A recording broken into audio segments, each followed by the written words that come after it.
Wala namang multo dito, tita, no? Wala. Alam mo kung may multo dito, ay ako na ang kusang aalis. Takot din ako sa mga multo-multo na yan. Halika dito. Ililibot pa natin tong bahay para pag-enjoy ka sa bakasyon mo. Halika dito. Laki po talaga ng bahay, tita. I wonder kung saan ang kwarto ni Papa ng mga binata pa sila. Ah, dyan yun, malapit na. Bakit gusto mo bang doon na lang matulog? Pwede po ba? Oh, pwede. Nalinisan ko naman yun eh. Ay, sige ho.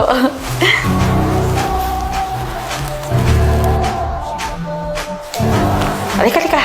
Sige na, pasok ka na. Ang laki. O, sige na, maiwan na kita ha. Magluluto ako ng merienda. Baba ka na rin, mamaya. Sige o, sige o.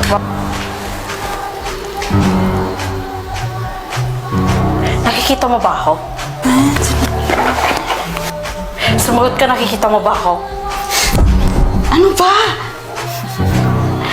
Sabi ko na nga ba, nakikita mo ako. Anong ginagawa mo dito sa bahay ng tita ko? Alam mo, kung hindi ka matahimik, humanap ka ng makakatulong sa'yo. At hindi ako yun. Good morning, tita. Mag-iisang linggo ka na dito, ha? Kumusta naman ang stay mo? Ang laki po ng bahay, tita. Hindi po ba kayo nalulungkot na mag-isa nyo lang sa ganitong kalaking family house? Sa totoo lang, lahat kaming magkakapatid ay nag-aagawan dito. Naaway nila ako ng sobra-sobra para lang makuha to. Pero para sa akin naman, hanggat hindi pa ako namamatay, hindi ko to ibibigay. Hindi ko po alam kung matutuwa po kayo or matatakot. May third eye po ako, tita. Eh, nakikita ko pa rin po yung anak nyo nandito. Lagi po siyang nakasunod sa'yo. Sa katunayan, tita, nasa tabi niyo ho siya ngayon. Tita, saan po kayo pupunta?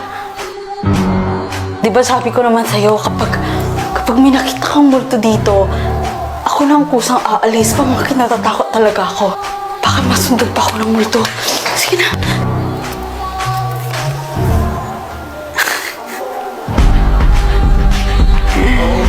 Hello, pa.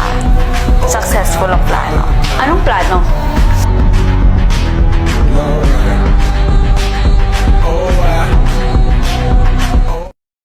Ano na ulit pangalan ng jowa mo, bes? Bakit? Ang green flag niya kasi. Tingnan mo, ini-spoil ka niya sa mga bagay na gusto mo. Tsaka, tinuturing ka rin niyang parang prinsesa. Trato ka ng tama. O, diba? Green flag. Sinabi mo pa, bakit nga ba kayo, lumipat dito sa Laguna? Mas gusto namin sa lugar na walang nakakakilala sa amin. Eh, ano naman kung may nakakakilala sa inyo? Ba't ngayon ka lang? Anniversary namin ngayon ng boyfriend ko. Nag-check-in kami sa, alam mo na. Uy, sana all. Siya nga pala, may dumating na sulat para daw kay Lionel Cruz. Sino yun, kapatid mo ba? Oo. Oh, para sa kanya daw yan. Grabe, full load kami. Ay, dito pala jowa mo. Ay, bes. Andito ka na pala. Sinumahan niya lang ako. Mag-isa ko lang kasi dito. Baby, si Karen. Siya yung kasama ko dito sa boarding house. Tapos, best friend ko. Hello. Ay, sure ka? Hindi ka nakakain? May dala akong ulam. Aba. Tama nga yung sabi nila kapag lagi mong kasama yung jowa mo, nagiging kamukha mo na siya. Huwag kamukha kayo. Ingat ka ha. Sige bes, hatid ko muna yung boyfriend ko ha. Ay, yung ID mo!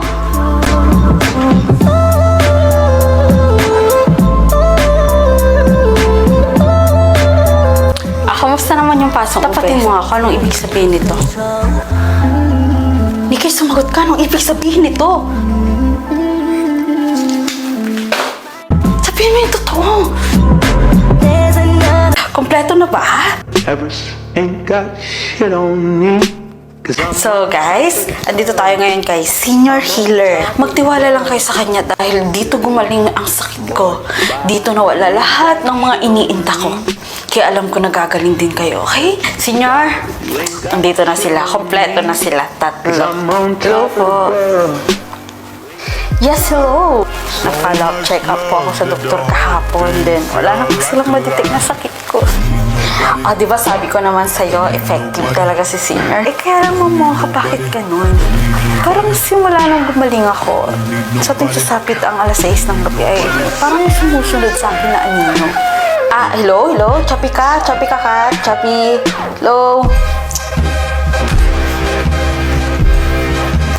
Mamboka, kayo po ba yan?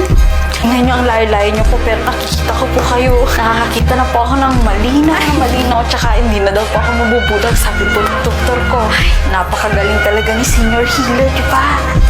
Kaya lang sa sobrang linaw na ata ng mata ko, parang nakikita ko yung mga dati ko namang hindi nakikita. Sa tuwing sumasapit ang alas 6 ng gabi, parang may nagbabantay sa aking anino.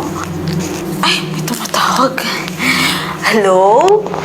Sandali lang nga, tinatawag na ako ng asawa ko. Bakit siya yung nawala? Ang alin?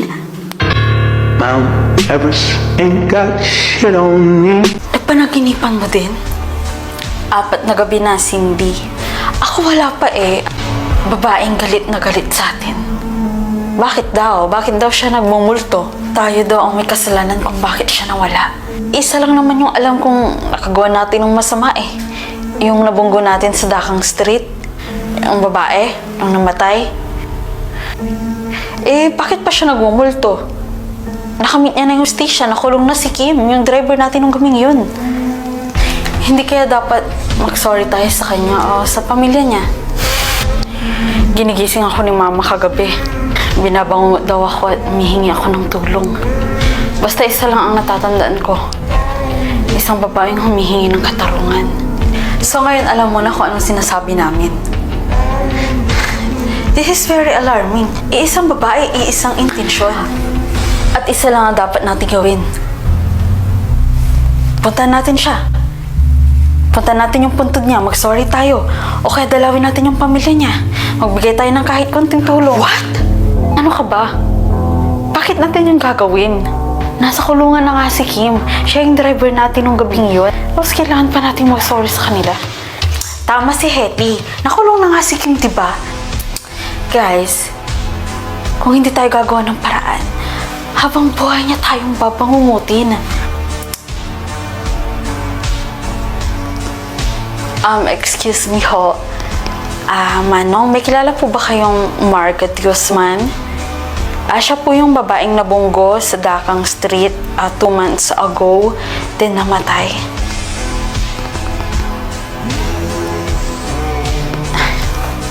Thank you ho.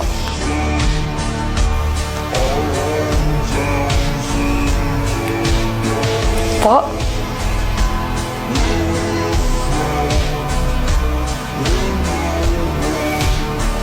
Hayop yung babaeng yun Kailangan malaman ng mga pulis to. Pero teka, sino yung babaeng nagmumulto sa ating kapi-kapi? Oo nga. Sino yung babaeng galit na galit sa atin at humihingi ng katarungan kung hindi naman pala siya namatay? Hello, tita. Bakit po kayo umiiyak?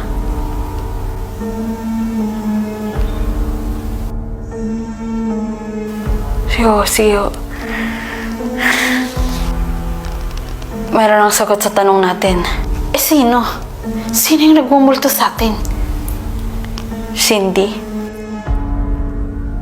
May tinatago ka ba sa amin? Psst, may bago. Kaintindi ng salit.